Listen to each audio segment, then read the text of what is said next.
If you're looking to download the DeepSeek AI app on your Android device, we've got you covered. In this quick guide, we'll walk you through the simple steps to get it installed.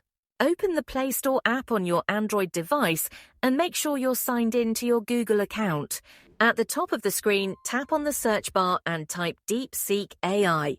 Then press Search. From the search results, scroll down if needed and find the DeepSeek AI app, then tap on it.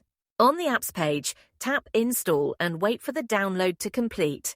Once installed, your device will run a security check and the app will be ready to open. You've successfully installed the DeepSeek AI app on your Android device. Now you can explore its features and see what it can do.